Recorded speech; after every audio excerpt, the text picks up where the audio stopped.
Good morning, church. Good to see you all here with your bright, smiley faces. I've got a few announcements for you guys today. If you're new to the church or you want to learn more about how to be more involved with the church, we've got a first step class next Sunday, and so I would suggest going to that if you want to learn more and be more involved.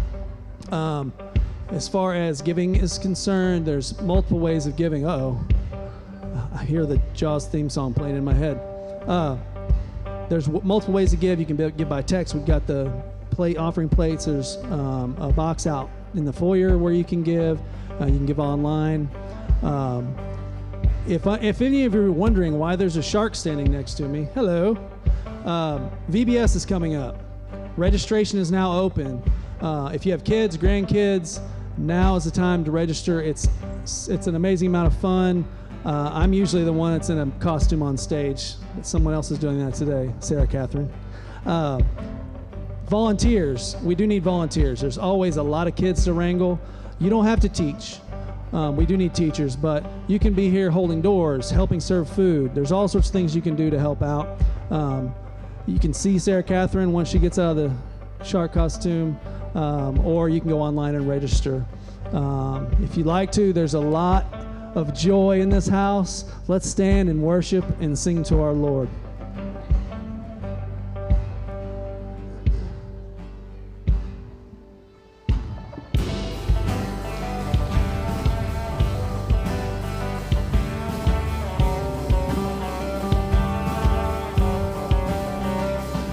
We worship the God who was. We worship the God who is. We worship the God who evermore will be.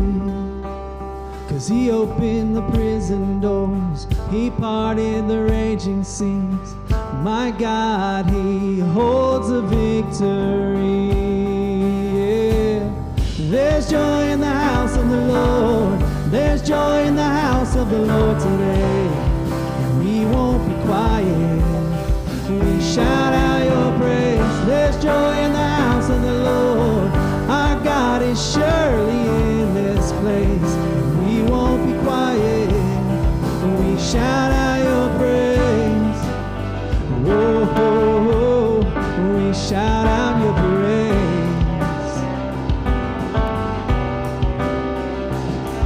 We sing to the God who heals, and we sing to the God who saves, and we sing to the God who always makes a way.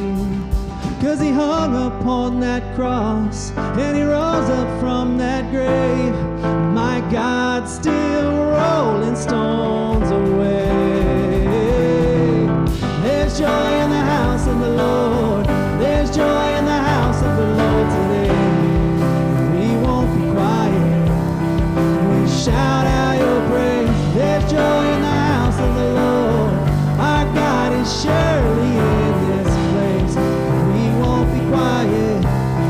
We shout out your praise. And we were the beggars, now we're royalty.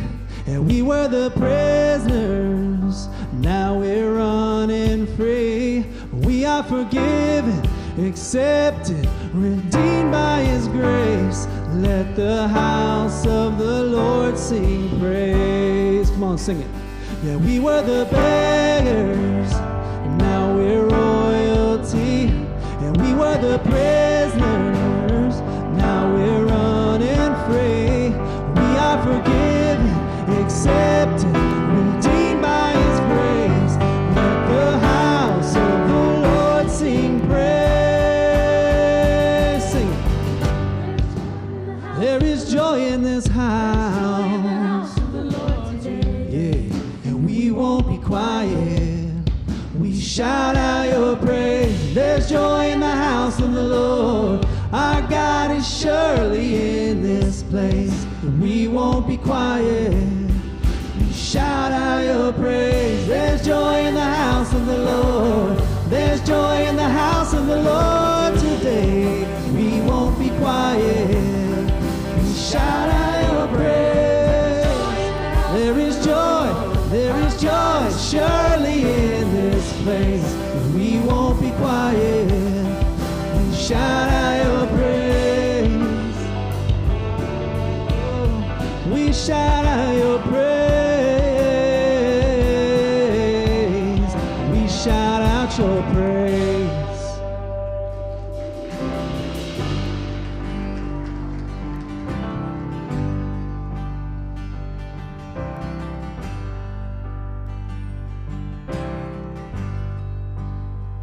I believe in the blood of Jesus that washes white as snow. I believe that the power of the gospel makes broken whole. I believe that the curse of sin was broken when they rolled away that stone. I believe, I believe, I believe. As I bow before you, Lord, I will rise in confidence.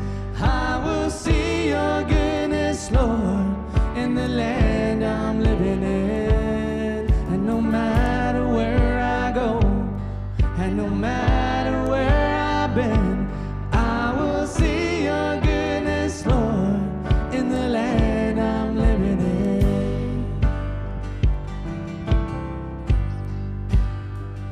I believe that the walls will start falling when we fall down on our knees. I believe that the lame will go walking and the blind are gonna see. I believe that the gates will tremble when the church begins to sing. I believe, I believe, I believe. As I bow before you, Lord, I will rise in confidence. I will see your goodness, Lord, in the land I'm living in.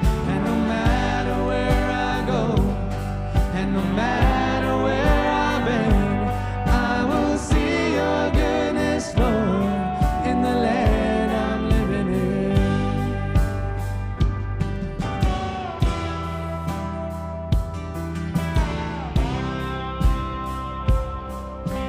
Sing it to the daughters, sing it to the sons, to every generation.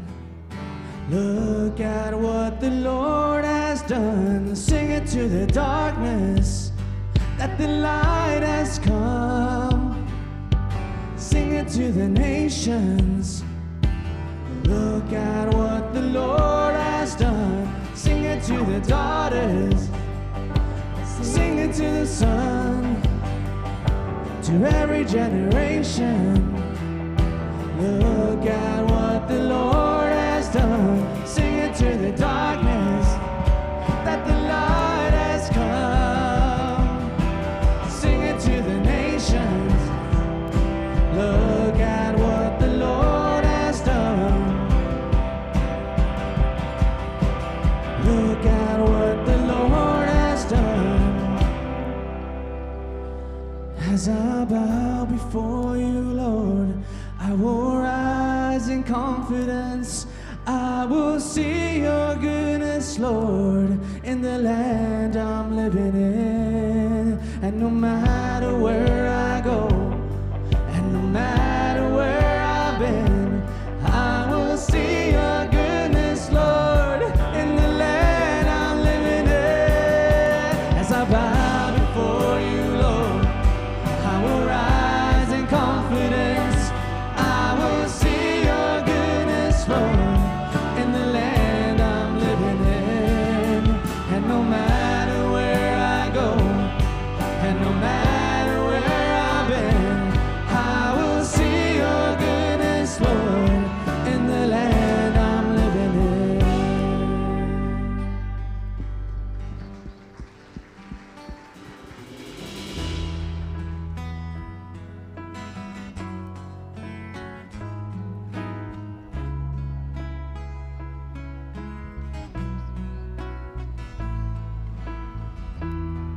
It's time for the sleeper to wake. It's time for the old winds to change.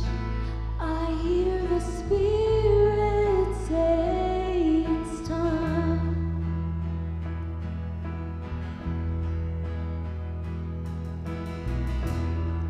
It's time for the dead man to rise.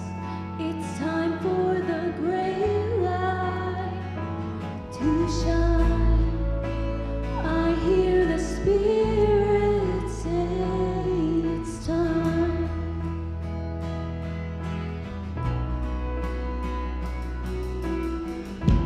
Fleeing wide you heavenly gates. Let the King of glory in. Let the King of glory in.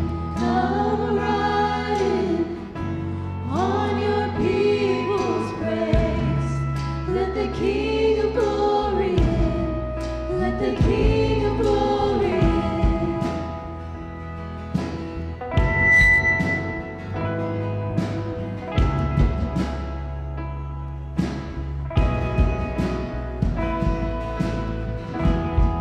It's time for the sleeper to wake. It's time for the old winds to change.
open up the windows, let the light in, open up the windows, let the light in, open up the windows, let the light in, let the light in, let the light in, open up the windows, let the light in, open up the windows, let the light in, open up the windows, let the light in, let the light in, let the light in, open up the windows, let the light in, open up the windows, let the light in, open up the windows, let the light in, let the light in, let the light in, open up the windows, let the light in, open up the windows, let the light in, open up the windows, let the light in, let the light in, let the light in, open up the windows, let the light in, open up the windows, let the light in, open up the windows,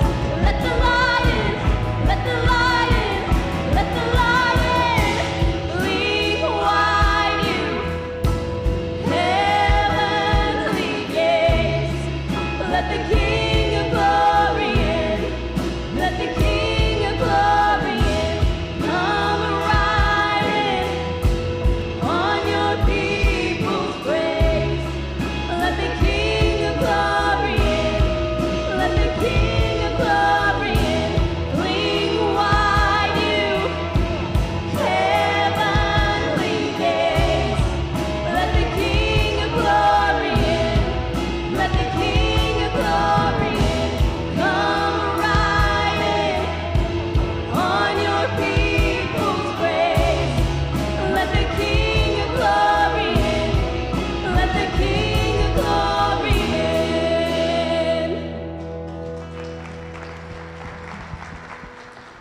Thank you, church. You guys could be seated. As you came in, you more than likely grabbed the communion elements, the bread and the juice. For a long time, before I was a Christian, I had some words in my head that had been told to me by some friends in high school that when I would brush off and just say, I don't need a Bible, I don't want to go to church, they would tell me, this one in particular would say, look, you may not want to go to church, but there's this guy, he's a really good guy, and in the Bible, his words are written in red in most versions.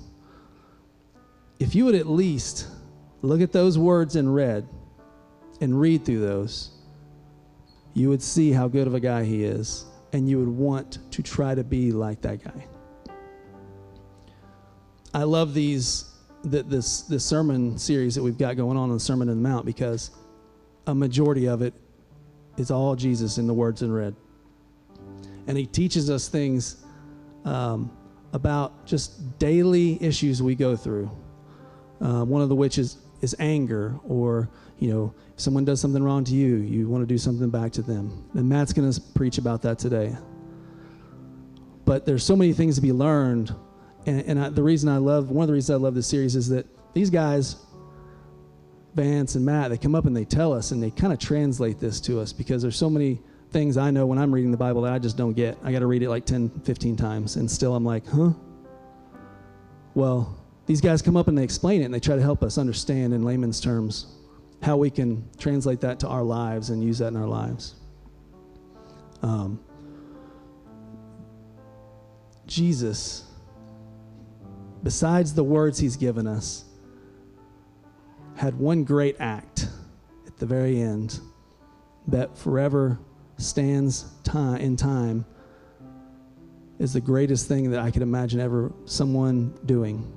And that was, he sacrificed himself for all of the junk that we do and all the sins and the mistakes we make. He forgave that, and he took it all on himself. He was beaten, dragged through the streets, abused, tormented, and tortured. And he didn't have to do that. So all the things we do wrong, all the things we've done wrong, all the things we're going to do wrong are forgiven because of what he did for us. So if you would, this is a big moment that sometimes we can gloss over and we forget, and we just eat our bread and we drink our juice. But it's a big deal. And I love this moment because you get to reflect on that and be thankful, because we get so busy in our everyday lives that we're worried about all the stuff we've got going on. But in this moment, we need to remember that sacrifice that was made, his body that was completely broken and destroyed for us. So if you would, take that bread with me.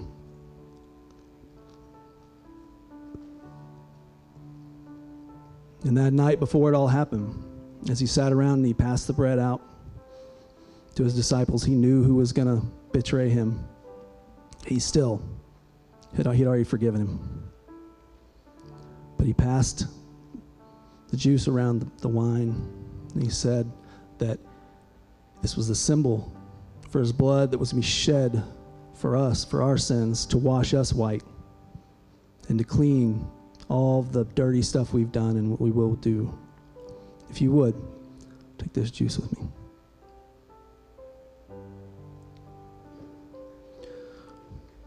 Let's spin the next song. Let's, if you can, stand and sing with us and worship a little bit more and reflect on what Jesus did for us.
So good with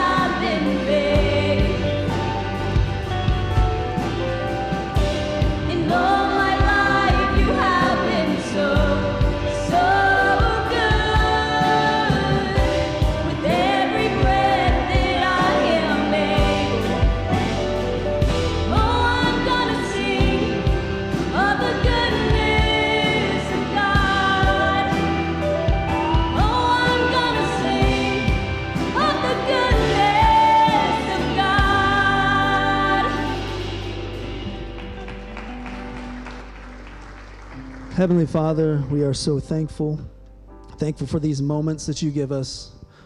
Thank you for the time we get to share together on Sunday mornings with like-minded people.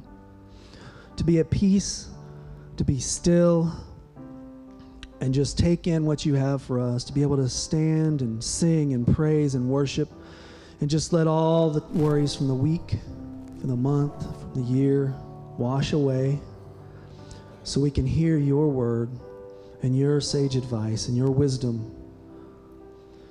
We're so thankful for these moments. Please watch over us and be with us and let these words sink in so that we can carry them through our week, through the rest of our lives. We are so thankful for everything you've done so far in our lives, and we're so thankful for what you're doing now and for what you have in store for us in the future. Again, we thank you, and it's in our holy name we pray. Amen. Amen. So a couple years ago, I was doing a morning bow hunt on my own dirt in October. And I don't normally hunt my own dirt a lot because we don't have a lot of timber, and I try to leave it for my oldest kid who hunts. But my in-laws were in town, they were visiting, we had plans, so I didn't want to drive somewhere far off. So I was doing a morning hunt on our own dirt, not far from the house.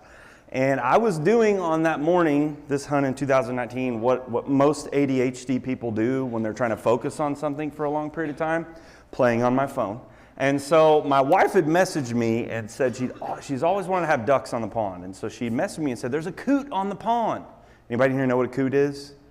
Like 3 of you. And of course, one of you is in agriculture. Okay, so, and I'm like, a coot? Like, I had never heard of this in my life. I literally was like, is this where we get cooties from in elementary school? Like, I don't even know. And so I literally remember being on my phone in the woods, my bow near me, looking up on Google, what is a coot? And I'm like, sure enough, looks like a duck, but not a duck, it's black, you know? And I remember seeing movement out of the corner of my eye, and I look up, and just standing there was this little young buck. And man, you know, when I see deer in the woods, when I'm hunting, and the rut was coming probably a week or two later, this is like the middle to last, 4th of October. When a deer walks through the woods, you're immediately like, is it a doe, is it a buck? Now, if it's a buck, I immediately start analyzing, like, how old is this thing? Because my default operating principle is I don't want to shoot young bucks. I am not a trophy hunter. I am not one of those people that's like, it's got to be 7.5 years old and at least Boone and Crockett in order for me to take a shot. And what I just said means nothing to about 80% of you. But the 20% of you that get that are like, yeah, that's pretty extreme. And I'm not a trophy hunter. I'm not one of those people. But I do also believe if you shoot every buck you see, you're not going to have many bucks make it to mature age, 3.5 years old or older. And so, man, my first thing when I see a buck is, how old is this thing? There's things you look for. You're looking at their belly, right? Because I don't know if you know this, but some of us as we age start getting a saggy belly. And, deer in particular, if you look at his torso and it just sweeps straight up from the front to back, he's probably 2.5 years old or younger, But if it kind of dips a little bit, he's, been eating some good cooking at home, you know what I mean? And so he may be a little bit older, and you can look a lot of times if their front torso kind of hides their shoulders, it means they're probably an older animal. They're a little bit bigger bodied, you know what I mean? And so I look at this deer, my first thought was, he's young, I'm going to pass him. That's how I typically operate here, right? I'm going to pass him. And then I begin looking at him and I'm like, what the heck is on this guy's head? Because he's a buck and he has antlers, but they're not typical. They're not normal. I mean, he had like one kind of normal side with like 4 points that kind of swept straight up. And then the other side was just like this conglomeration, like a tangled bush of antler. And I just remember looking and being like, what in the world? But remember, I'm going to pass him. He's a young-looking deer. That's how I operate in situations like this. And I do remember as he stood there, he's feeding on acorns, thinking, I can't wait to see what this thing's going to look like next year. I hope he survives bow season, gun season, muzzleloader, because if he can make it another year and those crazy non-typical antlers can do what they're going to do, he's going to look wild. I cannot wait to see this thing, right? Then he starts walking. And as soon as he started walking, I went, oh, okay. He's not a non-typical animal. He's been hit by a car. And a lot of times, deer, I have heard, there's probably some truth to this, if they get hit by a car, they get injured severely. If that injury is on the right side of their body, their left side of their antlers will be all crazy. And if it's on the left side of the body, the right side will be all crazy. I don't know if you could take that to the bank, but I do know that a lot of times if they get injured, their antlers will just start coming in all wild. And as this guy began walking, I realized he'd been hit by a car. His whole front, one of his front shoulders, he wouldn't even put weight on it. He was just kind of tripoding across the woods, And I watched him take a few steps, and I started to think, I don't really know if he is young. I mean, he's kind of smaller, he's kind of thinner, but he's kind of a bigger bodied deer. Like maybe he's actually a mature deer and he's just not getting enough nutrients. Maybe he's not able to forage enough. Maybe he's having to work so hard to get around that he's burning more calories. And so now normally I'd pass this deer because he's young, but in this scenario, there's this slightly higher principle where I'm like, I don't want this thing to suffer. And this, I know this is so alien to some of you that don't hunt, that I will straight shoot a baby deer's mom and take her home and eat her and put her in the freezer and enjoy every moment. But if I see one get hit on the side of the road, I'm like, oh, I hate that. Now part of it's because like, what a waste of meat. But also, I'm like, I hate that. Like, I don't want to see these animals suffer unnecessarily in any way, shape, or form. My wife and my kids can vouch for this, right? And as I see this deer walking, I'm like, he's either going to starve to death this winter, he can barely get around, or coyotes are going to catch up to him and he's going to meet a very unkind end where he's probably going to be chased until he can't run anymore and he's going to lay down and be eaten alive. And so in that moment, instead of operating off of my default mode of passing young deer, I had this higher principle where I'm like, I'm going to burn a tag on this buck and I don't want to, but I'm going to do it anyway just to put him out of his misery. And so I got my bow. If you had your eyes open during prayer time, spoiler alert, because I carried it out, I got my bow and drew back and made a really ethical shot. I mean, he expired very quickly, but this is what I was looking at. This is not normal, right? This is because he was injured. He was hit by a car. In life, there are a lot of times where we have like a default operating principle. I don't shoot young bucks, but then often that will get overridden by something higher, like I don't want to see this animal suffer. You do this with everything. You do it with parenting. You know, I don't know if you know this, but your default operating principle when it comes to parenting is likely mostly composed of what you saw growing up. You know what I mean? Like if mom and dad throw things and hit you and stuff, you're probably going to throw things and hit stuff. You know, I mean, just kidding. But your operating principle, how you parent, is often what you've seen. How you interact with people in the workplace is probably falling back on what you saw your parents do as you grew up. We all have default operating principles in every area of our life, and oftentimes things will come along that will cause us to adhere to a higher calling, a higher challenge. And this is essentially the gospel. This is essentially the kingdom of Jesus. But this is really kind of what Jesus is talking about this morning.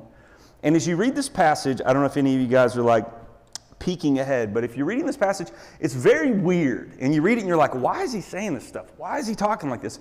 But when you really get into digging into contextually what was going on with God's people in that day and age, those Israelites, those Jews, what was going on in their culture in that day and age, you realize they had this default operating principle, how they operated when it came to someone offending them or hurting them or costing them or angering them. And they typically would respond, eye for an eye, tooth for a tooth. And Jesus is going to come in today and say, hey, this is how you normally do things, and it's acceptable in your culture, but I'm going to call you to something higher. I'm going to call you to something better that will protect your relationships instead of destroy them. Because remember, as I said a couple weeks ago when I preached, Vance keeps quoting me, and I want to say again, that's not me. I stole that quote from a professor I studied under in college, #no plagiarism. But God cares more about you having right relationships with each other than he does about your religious ritual. And in this passage, he's literally saying, your default operation mode in your society, in your culture, is to forget relationships. It's all about revenge, eye for an eye, tooth for a tooth, you being justified. And I'm going to call you to do something that goes against culture, maybe even bend over backwards to save your relationships with each other. So here's what we're going to do. We're going to read it. We're going to read it twice because it's never a bad thing, especially if you have ADHD. And I'm going to sit because I'm not feeling super awesome today. Also, I'm old and tired. But I'm going to read it a couple times because, it's good to hear it a couple times. So we'll start verse 38, chapter 5. This is the next one of those you have heard that it was said, but I say to you statements that Jesus makes here in the Sermon on the Mount. And so he says in verse 38, oxygen. You have heard that it was said, eye for an eye, tooth for a tooth. But I tell you, don't resist an evil person. If anyone slaps you on the right cheek, turn to them the other cheek also. If anyone wants to sue you and take your shirt, hand over your coat as well. If anyone forces you to go 1 mile, go with them 2 miles. Give to the one who asks you, and do not turn away from the one who wants to borrow from you. Read it again. Verse 38. You've heard that it was said, eye for an eye, tooth for a tooth. But I tell you, do not resist an evil person. If anyone slaps you on the right cheek, turn to them the other cheek also. If anyone wants to sue you and take your shirt, hand over your coat as well. If anyone forces you to go 1 mile, go with him 2 miles. Give to the one who asks you, and do not turn away from the one who wants to borrow from you. So what's going on here? In their culture, in this day and age, in Jewish culture, in God's people, their religious teachers had taught them eye for an eye, tooth for a tooth. And this is the way this played out. If someone hurt you, offended you, wronged you, cost you money, cost you material things, if anyone has hurt you, done any of those things in their society and culture, it was completely acceptable for them in their culture to respond in just ways. You know, hey, you kick me in the shins, I'm going to kick you in the shins. You know, you kick me in the shins twice, I'm going to kick you in the shins twice, and I may go 3 times, because it was also acceptable to kind of one-up it, right? So let's say you kick me in the shins, well, I'm going to kick you in the face. You know, you cost me $10, I'm going to sue you for $10 plus 2 more for damages, right? And in their culture, this is how they operated, and it was acceptable. It was normal. It's like, if you wronged me in any way, shape, or form, people would be surprised if I didn't go eye for eye, tooth for tooth, or eye for eye plus a little bit, tooth for tooth plus another tooth. They would be shocked, because this is how their culture worked. Their religious teachers throughout centuries had taught them that this is the normal way to interact in their culture. And so Jesus is coming into this culture basically saying, you guys are wrecking your relationships. I mean, number one, it's impossible. I don't know if you knew this. It's impossible for us as humans to coexist and do life together and not hurt each other's feelings and wrong each other every once in a while, right? Am I right? I have this theory, and this is a made-up statistic, but it's 47.38% made up, of churches that exist in the United States exist because people got mad at each other and they just didn't want to sort it out, so they started their own thing. And you didn't laugh as hard the second time, because you're like, oof, it's so true. Well, they hurt me, they upset me, they wronged me, they said something I didn't agree with. I'm not going to sort it out. I'm just going to go somewhere else, you know?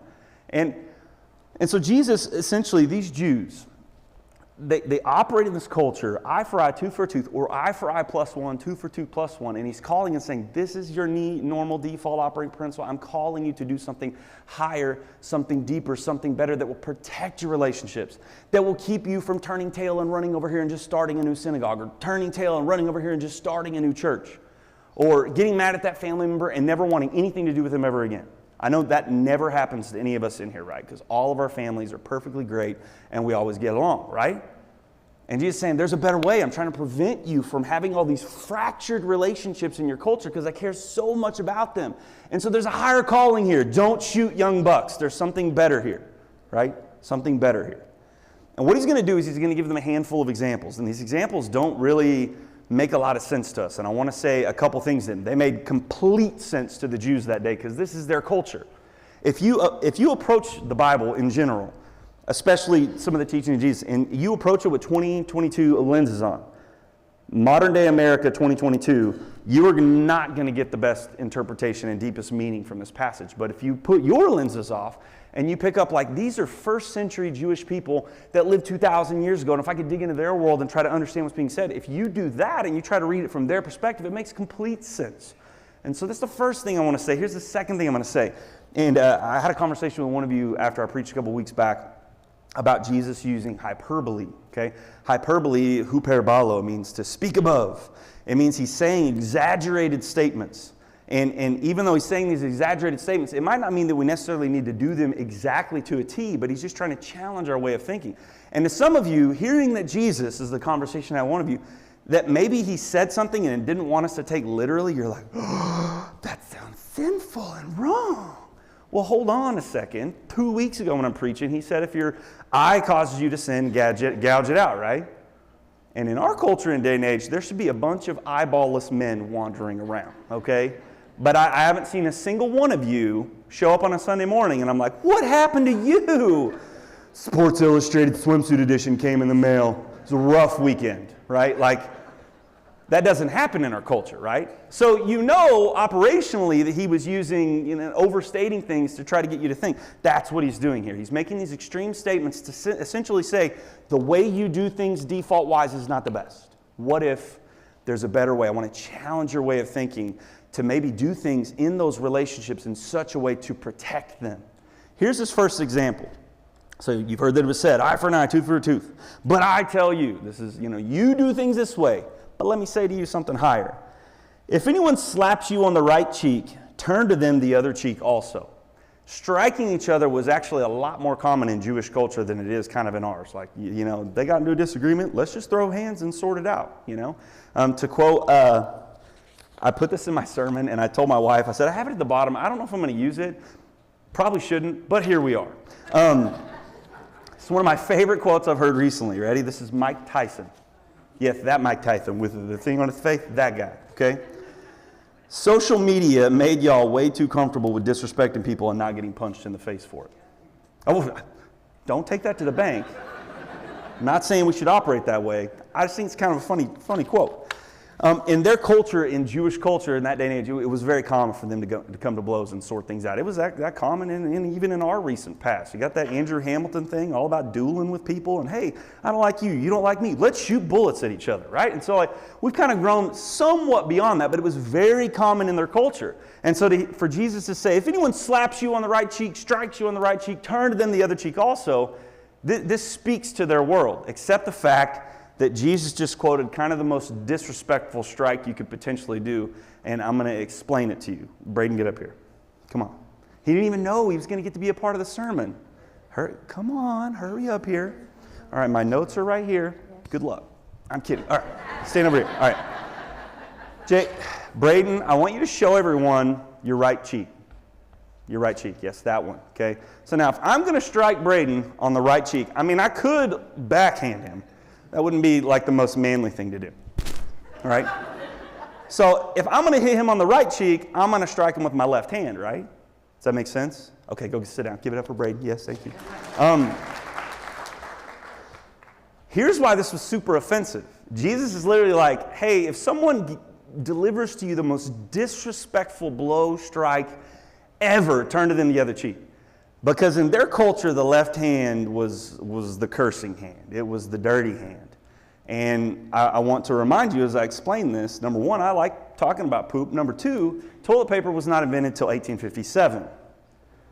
So what did they use? Hi.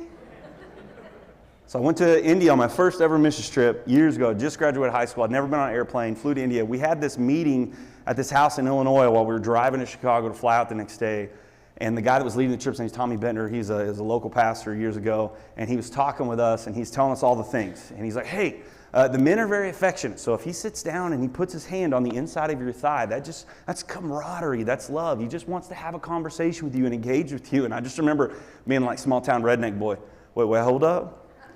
Like a man may put his hand on the inside of my thigh, and I'm just not supposed to react. He's like, yes, it would be disrespectful.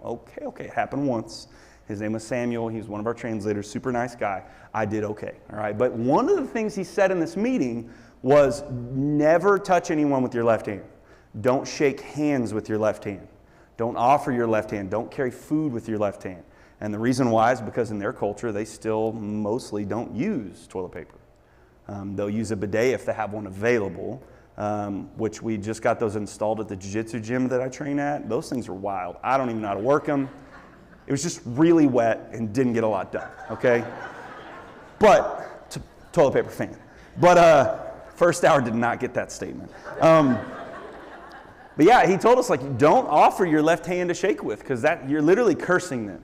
Like if I'm doing a business deal with someone, or I'm at odds with someone, and I offer my left hand, I'm literally like offending them and cursing them. And Jesus is basically saying to them in this day and age, if one of your fellow Jews is so mad at you that they strike you with the duty hand, your natural response is eye for eye, tooth for tooth, plus one.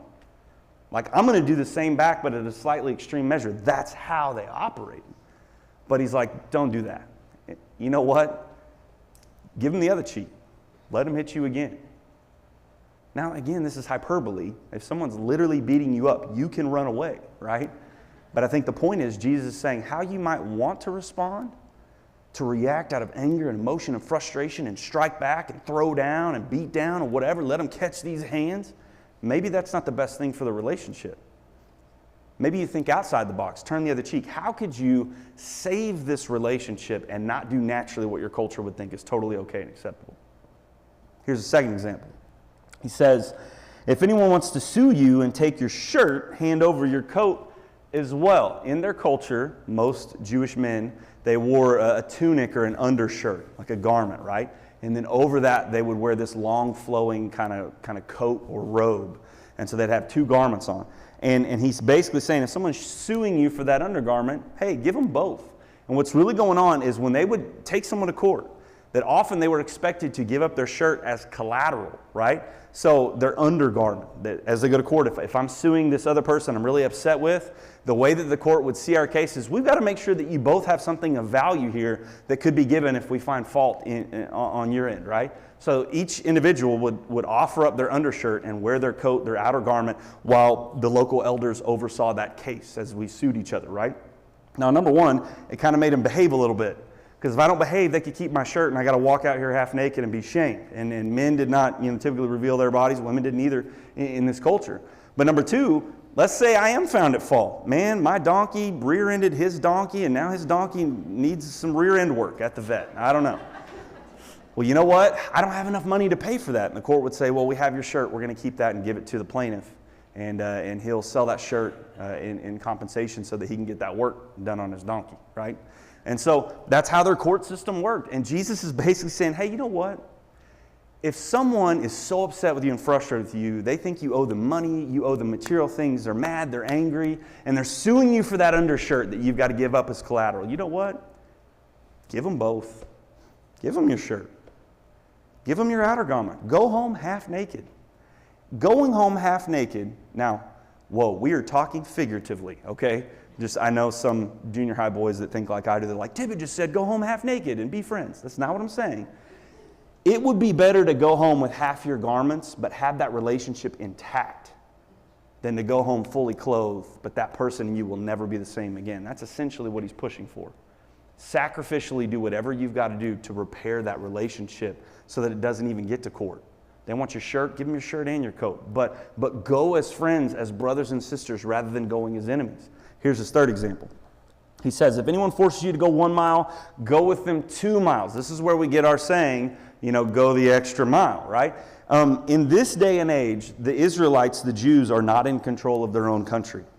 Okay, the Romans control literally the entire known world. They've conquered everything, right? And so even though the Jews are allowed their temple and they're allowed their Sanhedrin, their Jewish rulers, their high priests, they really don't have any authority except which is given them from the Roman government. And the way the Roman government enforced their rule and enforced their law, right, was they left pockets of Roman soldiers everywhere. And men in the Roman Empire were required to serve, right? And so there were just pockets of Roman soldiers everywhere. And it was legally allowed and legally okay for a Roman soldier who's traveling along, he's tired of carrying a shield, he's tired of carrying a spear, a sword, or his pack, that he could just pluck someone off the street, pluck someone out of the crowd, hey you, carry my stuff for the next mile, I'm tired. And that person, as a person within the Roman Empire, would be required by law to carry that Roman soldier's stuff as long as he says so, right? And so what Jesus is saying is, you know what? You don't like that, do you, Jews? The Jews hated the Romans for controlling their land, controlling their promised land that God had given. They hated it, right?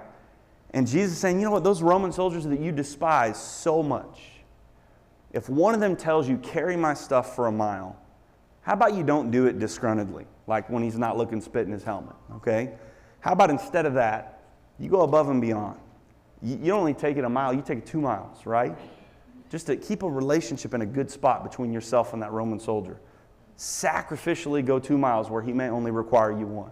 Leave a good taste in his mouth about our God and our people, Here's the fourth illustration he gives, and this one probably hits a little more close to home. He says, give to the one who asks you, and do not turn away from the one who wants to borrow from you. Give to the one who asks you, and do not turn away from the one who wants to borrow from you. Time out, let's step over here. I'm not even about to get into like the people on corners that are asking for money. Like that's a whole hairy situation. We don't even have time to process all of that at all. All I'm going to say is, in this scenario, I think Jesus is implying that the need from this person who's asking from them to help give them or loan them something, that the need is real. Okay, because sometimes we don't know if that need is real. I literally watched a guy on my way to the gym a couple weeks back. On my way home from the gym, stopped by the big MLK Supercenter at Walmart. I watched a dude get out of his car that he parked in front of Walmart and walk over to the corner and then start begging, panhandling.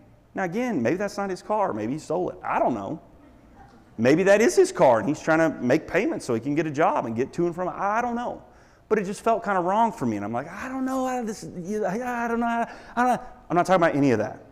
Jesus is implying this is a real need. Okay? And so if someone has a real need and they ask of you to help them out, don't turn them away.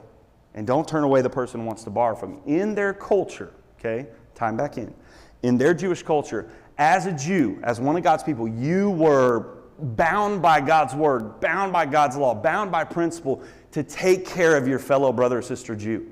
Love your neighbor, hate your enemies. Remember, that's what he said already. Love your neighbor, hate your enemies.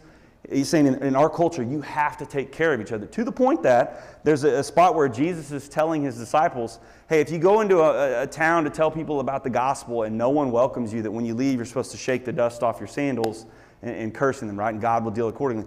In their culture, they believe that if someone came into their town and needed a place to stay, needed food, needed sustenance, needed some help, and no one in that Jewish town would help their Jewish, brother or sister, that person could shake the dust off their sandals and walk away, and that town was cursed, right? Does that sound familiar? Sounds like the Christmas story. Jesus, Joseph and Mary come in, and they're looking for a place. There's no room at the inn, so someone offers up their stable, right? They were expected to help their neighbor. They were expected to help their fellow Jew. But here's the thing. Oftentimes they did it, and they were like disgruntled about it. And oftentimes, if they did it, not only were they disgruntled, sometimes they took measures ahead of time to make sure they wouldn't have to help. They would, Vance just talked about oaths and divorce last week. And in that passage about oaths, there's all this history about Jews taking oaths. And they would dedicate and swear on oath all of their finances to the temple or the local synagogue, right? And they would say, well, I'm just a steward of it until I pass. So none of the money I have is actually mine. It belongs to God. It belongs to the temple. It belongs to the synagogue. I've sworn it to them. And so if someone comes and says, hey man, I need $20, they would say, I don't have $20. I've committed all of my resources to God, to the temple, to the synagogue on oath. And so I can't help you. See what I'm saying? Their hearts were so dark, they had taken oaths on God to prevent them from having to help each other. And Jesus is basically saying, hey, don't do that. Instead of getting offended when someone needs something, needs to borrow from you, give to them, help them, loan it to them, and do so with a good heart, because that will foster a relationship between you and them, right? It'll protect that relationship rather than fracturing that relationship because you refuse help, or rather than fracturing that relationship because you give them help, but you give it reluctantly or bitterly without a cheerful heart, right? So the bottom line is essentially this. What is Jesus saying? So simple. It doesn't sound simple, but it's so simple. Hey, people. Now again, he's talking to the Jews, but he's talking to us. Hey, people. How you normally want to operate when someone hurts you, offends you, upsets you, makes you mad, makes you angry, is you want to retaliate eye for eye, tooth for tooth. You want to come back at them +1. You want to re-offend them with a little bit more on top just to make a point. And this is acceptable in your culture. It's acceptable amongst your people. But I'm saying to you, don't shoot small bucks. There's a better way. There's a higher calling here. There's a calling that I'm going to say that my kingdom people need to operate off of, because in my kingdom I care so much about relationships. And I want you to operate in those scenarios where someone's hurt you and offended you and wronged you, and you want to go eye for eye, you want to go tooth for tooth. I want my people to go, I need to think outside the box. I need to go against the flow of culture. And I need to think, how can I handle this situation in such a way that protects and saves this relationship? So here's the translation. Well, let's cut this to 2022 PGAR, right? How do we translate this? It's impossible, and I think it's a good thing, but like Jesus isn't specific here, at least with our culture. He's talking to them in their culture. And oftentimes it would be impossible for us to try to translate this and think about every scenario, right? Well, what about if my brother's ex-wife wrote this thing on Facebook and what do I do? It's impossible for us to translate this specifically to every scenario. But essentially this, remember, in every scenario, no matter what you're dealing with, Jesus wants you in his kingdom to put the relationship first. How can you protect and save that relationship? So with that in mind, I want to pull a couple things out of this passage, okay? Here's the first one. Don't escalate the situation. Everyone say, don't escalate. And now you trapped. Here we go. Don't escalate. Don't escalate things. A lot of times, there are scenarios that are really extreme. I'm talking like abuse and physical abuse and emotional abuse, sexual. There are some really extreme scenarios out there, and I'm not even going to begin to deal with those. I don't really think this is really specifically speaking about those. This is talking about the run-of-the-mill, everyday interactions between humans, right? And I think what Jesus is saying here is don't take a molehill and escalate it into a mountain. Don't take a molehill and escalate it into a mountain. Don't take something that's so small that if it's dealt with appropriately could save that relationship and you guys could be beyond this super quickly. Don't take it and turn it into something huge, right? So how do we, you remember those little like seahorses you used to get when you were a kid and it was like grows 6 times its size and you put it in water and it's like a small green booger and the next day it's like a kind of maybe looks like a seahorse but it's kind of just a bigger green booger. Do you remember those, right? So the question is, how do we keep it small, right? Here's how we keep it small. Here's the first one. Years ago, my wife was involved in a situation here. Not the big. I just remember this. This is where this quote came to me from. And I started a couple other women from the church, and there was this conflict that was going on. And so-and-so was hurt and upset, and how do we deal with this, and how do we handle it? And all the women really, really do care about wanting to help the situation and wanting to sort it out. And they're all, I don't know what to do. We want them to feel loved and welcome, and what do we do? But they're still so hurt, and they won't meet with us, and they won't talk. And Linda gave this advice to my wife and some of those ladies, and Kelsey told me it stuck with me forever.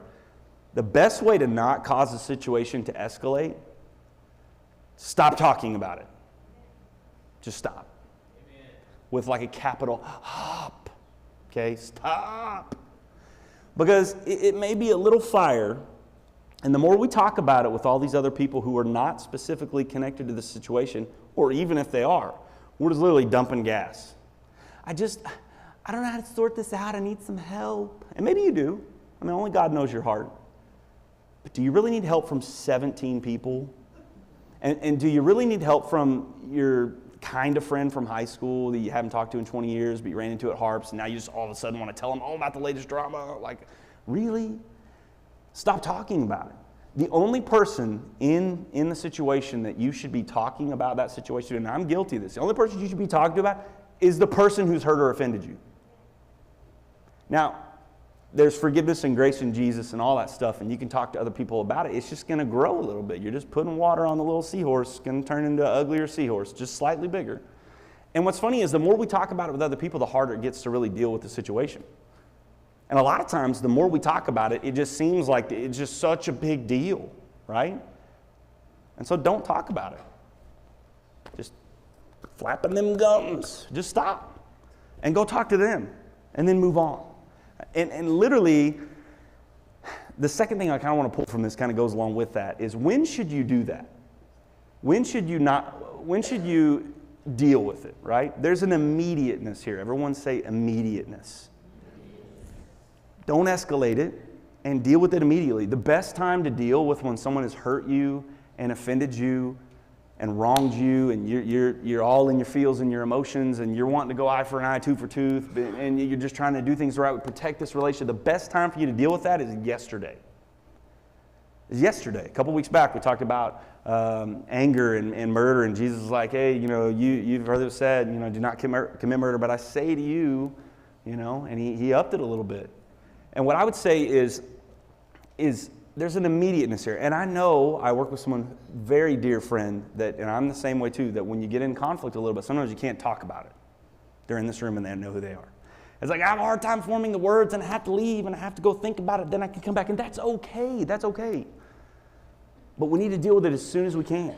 As soon as we are capable and we can work through that process. We've taken time to think and pray. Not flap our jaws about it with 100 different people, but the time that we've taken to really think and pray. The time to deal with that is yesterday, as soon as we can. Right? As soon as we're capable. Because remember, that molehill can become a mountain. That little tiny spark can become a wildfire. The more we talk about it, the longer we wait on it to go. Right? So there's an immediateness here. And I want to this is kind of a side note. This isn't come from Jesus' thing, so we're coming in over here, way over here.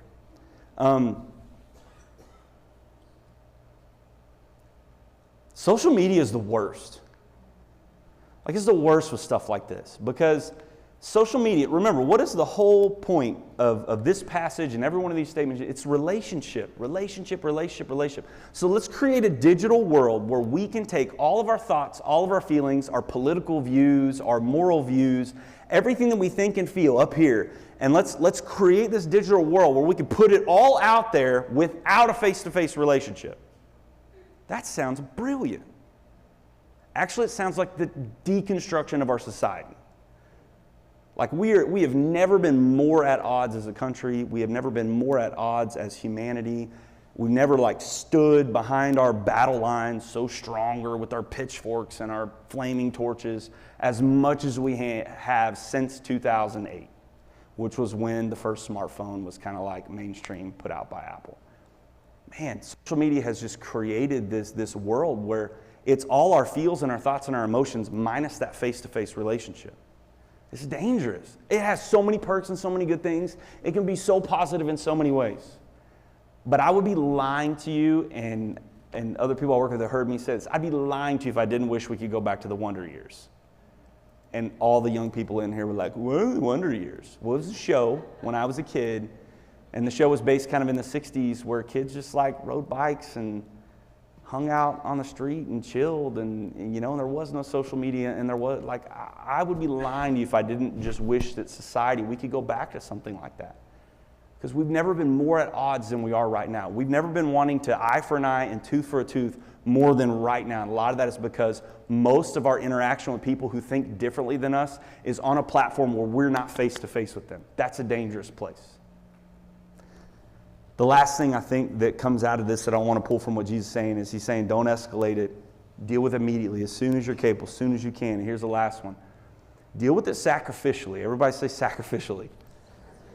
Man, the thread of sacrifice is woven through here so much.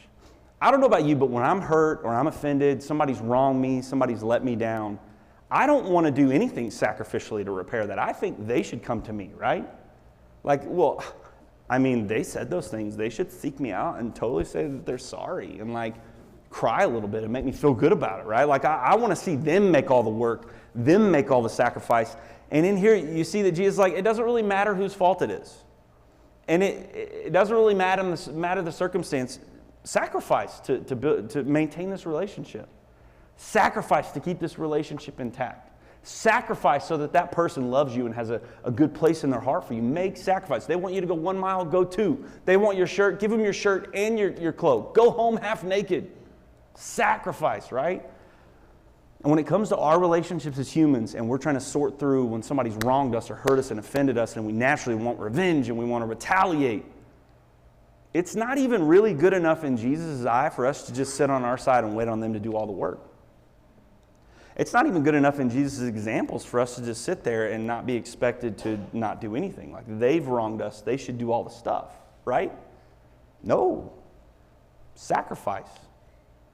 Maybe, and I have this phrase, and I've used it in ministry with, former interns and former employees and people I work with now, and we talk about wearing it. If the conflict is a coat, and I think I should only have to wear one sleeve, maybe I come out of that conflict wearing half the jacket just so that we're in a good spot. Even if I don't think I should have to wear half the jacket. Maybe I only think I should have to wear one cuff and they should wear the rest. Maybe I'm one button and they're everything else. It doesn't matter. Sometimes I wear it, and I wear it more than I think I should. Why? For the relationship. And I hate it. I hate it sometimes, but I do it anyway, right? Why? Because the relationship is the most important thing. And I think our natural tendency as humans, right, is to sit over here with our tooth they've knocked out and be like, I'm waiting on you to come over here and make it right. I want you to give me 2 of your teeth. If you plucked one of my eyeballs, I want both of yours, right? And Jesus is like, maybe you give them another tooth. Maybe you go 2 miles. Maybe so that the relationship can be repaired, you wear more of the coat than you feel like you should have to. And nobody may ever know really the truth there or how you really feel about that, but I do. God says I do. I do. I'm going to close with this thought, and I don't like this thought. But I want you to imagine what if God treated us according to our offenses, right? I just heard somebody go, ooh. What if God treated us according to our offenses against him? So let's say he's like, hey, my relationship with you is going to be directly proportionate to your ability to not sin against me, not offend me, not wrong me, right? If God treated us according to our ability to operate peacefully with him and never wrong him and never offend him, we would all be damned to literal hell forever with no hope. But Romans 5:8, love quoting this verse, that while we were still sinners, while we were still wronging him, while we were still offending him, while we were still hurting our relationship with him, what did he do? Christ died for us.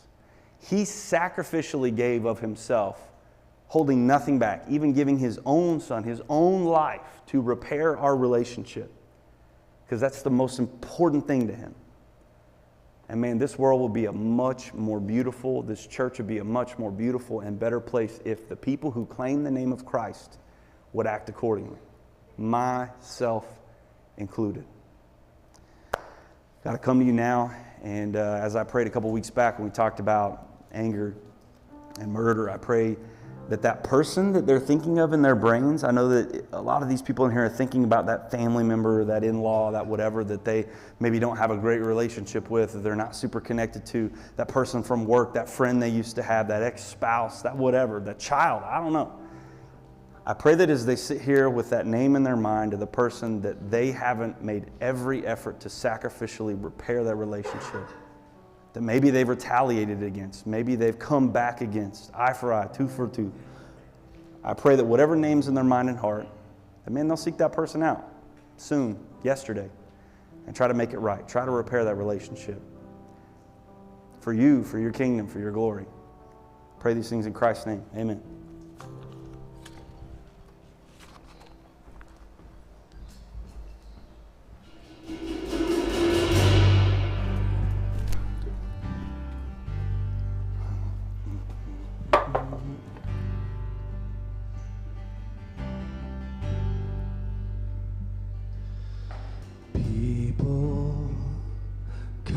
Together, strangers, neighbors, our blood is one.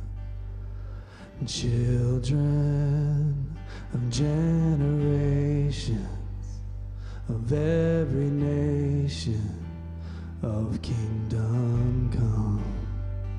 So don't let your heart be troubled. Hold your head up high, don't fear no evil. Fix your eyes on this one truth. God is madly in love with you. So take courage, hold on, be strong. Remember where our help comes from. Whoa, whoa, whoa.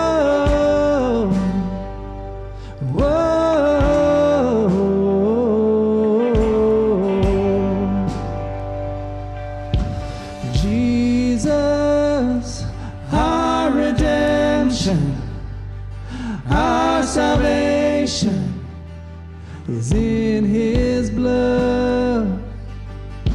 Yeah, Jesus, light of heaven, friend forever, his kingdom come.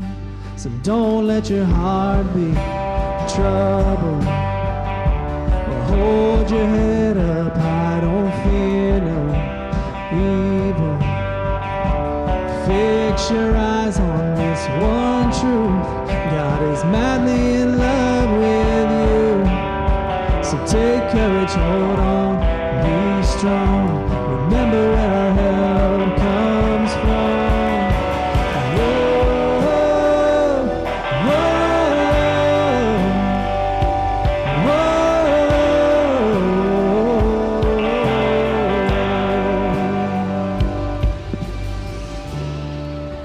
And we're going to sing this out to him from our hearts. We're going to start out quiet, soft, low, and we're going to circle back around and we're going to sing with all we've got, loud and proud, to our Lord. Swing wide, all you heavens, Let the praise go up as the walls come down.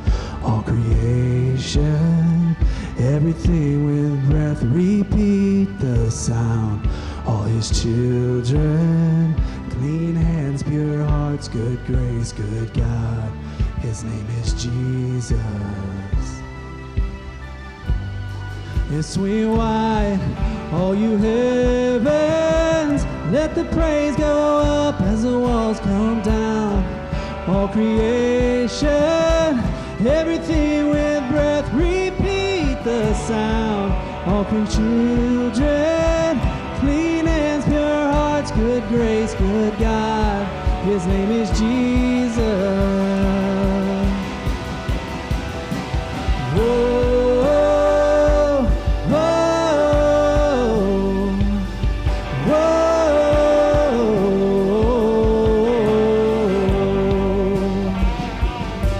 Swing wide, all you heavens, let the praise go up as the walls come down. All creation, everything with breath, repeat the sound. All his children, clean hands, pure hearts, good grace, good God. His name is Jesus.